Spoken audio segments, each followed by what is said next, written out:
Let's stay in Canberra now because the Albanese government has appointed a former chief of the ADF to look into the IDF strikes that killed aid workers, one of them being Australian. Joining me now is the Shadow Home Affairs and Cyber Security Minister, James Paterson. James, Mark Binskin, he is a respected military man by both sides. Is he the right appointment? Good morning, Laura. Certainly, Mark Binskin is a very respected, very senior former defence official and exactly the kind of person that you would appoint. And it is appropriate that Australia conduct its own inquiries into the death of Zomi Frankcom, which is tragic and which should not have happened. It's welcome and important that Israel has launched its own inquiries, that it's taken some preliminary steps already of sacking the soldiers identified. And I'm sure there'll be further action on Israel because Israel is a liberal democracy and they do not intend to kill civilians and certainly not aid workers. It's appropriate that they ensure that all the questions that we have about this are answered. So he's the right man, but you're not sure that it's necessary from Australia's point of view? No, I'm not suggesting that at all, Laura. I think he's an appropriate appointment. I think it is welcome that we will conduct our own inquiries, that we'll establish our own facts. I do note, though, Laura, that Zomi Frankcom tragically is not the first Australian who was killed in this area. On the 7th of October, another Australian was killed. Galit Carbone. She was living in kibbutz. She was minding her own business on a Saturday morning in her unit, and Hamas fighters came into her home and killed her. And there hasn't been the same strong response from the Australian government for her death. There's been no one appointed to investigate her death. There's been no calls for Hamas to investigate it. Hamas hasn't sacked any fighters, unsurprisingly, as a terrorist organisation. And I think all Australian lives are of equal value. Yes, I agree with you.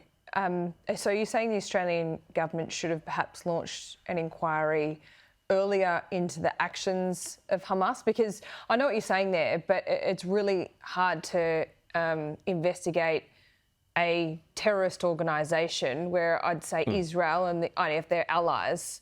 So it's complex, isn't it?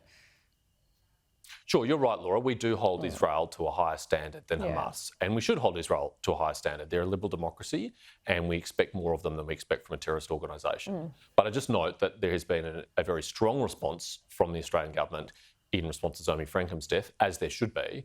And I don't think there's been the same strong response about Galit Carbone's death. In fact, you'd be hard to find Australian government ministers even speaking about her death, let alone holding all the press conferences that the Prime Minister has, calling the Israeli Prime Minister, demanding answers as he has done for Zomi Frankcom. So all I note is there's a different response here from the Australian government, and it's up to the Prime Minister to explain why that's the case. Yeah, there has been a bit of a different response from America, the UK, our AUKUS allies as well. It is 6 months since Hamas first launched that attack on October 7. We've seen tens of thousands of deaths in Gaza now and thousands of deaths in Israel as well. Is there a turning point? Are we seeing a shift here from Israel's allies, including from the Australian government, do you think? It does appear to me that there is a shift, including here in Australia, Laura. I mean, my view and the coalition's view is that it is still an appropriate and legitimate military objective to remove Hamas from power in Gaza, and that if the military operations cease with Hamas still in power, then we risk repeating the events of 7 October again and again and again, as Hamas have promised to do. But the Australian government's position well, they control Rafah. They have at least 4 brigades, the IDF believes, in Rafah. They control hostages in Rafah. If Israel withdrew now, then they could use that position to regain control of the rest of Gaza, as they have done previously when the IDF withdrew in 2005 unilaterally from Gaza. And the Australian government's position, on the one hand, is Hamas should have no future role in governing Gaza, but on the other hand, there should be an immediate ceasefire. Well, an immediate ceasefire without Hamas giving up their arms and without the hostages being returned would see Hamas having an ongoing role in Gaza. And so the Foreign Minister who's articulated this has to explain what is the strategy for removing Hamas from power if the IDF is to stop all operations in Gaza? How will that possibly be the case? Do we think they'll just walk away once the IDF departs? I'm sceptical that would happen. Yeah, Australia once again is following the lead in many ways of the US and the UK. Would you prefer the Australian government and the Foreign Minister not be in lockstep with those two countries? Well, I don't think we have been in lockstep. We've been far out ahead of them in some respects in abandoning Israel and walking away from the support we offered them on the 8th of October and onwards. It was, of course, the Australian government that voted for a unilateral ceasefire motion in the General Assembly at the United Nations when the United States and our allies like the United Kingdom did not do so, and confusingly put out a statement saying although they voted for a unilateral ceasefire, actually what they meant was a sustainable ceasefire once the hostages were released and Hamas gave up their arms. They can't have it both ways. They have to decide what sort of ceasefire they're in favour of and what circumstances Hamas should be allowed to continue to rule Gaza. They haven't given those answers, and I think it's very easy from the cheap seats 12,000 kilometres away to give this advice to Israel. But how do they think Hamas should be removed, and what do they think the consequences would be if Hamas is not removed? Yeah, but it's the US and the UK that have been saying just in recent days that their support is not unconditional. We haven't done that, have we?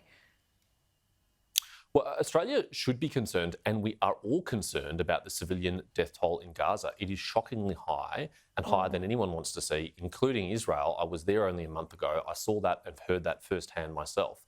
But that civilian death toll is a result of Hamas and the way they've decided to conduct this war. It's a result of their attack on the 7th of October, and it's a result of the fact that they burrowed themselves in civilian areas, building a network of tunnels underneath schools and hospitals and mosques, and even under the UNRWA headquarters in Gaza. I mean, it is very difficult to conduct a military operation in those built-up civilian areas to remove a terrorist organisation without there also being civilian casualties, and tragically that is what we've seen. I think the hardest thing, James, is how you explain the deaths of 13,000 children. I'm not saying I have the answers, but I think that's what's really hard to get your head around, right?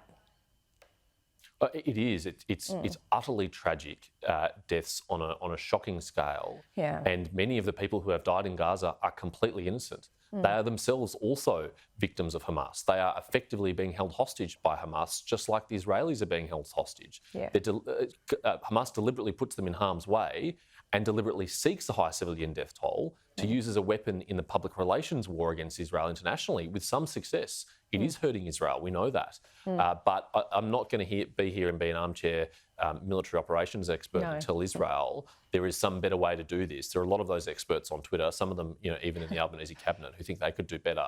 But without being there on the ground, without having that military experience, I'm a bit more reluctant to provide that free advice.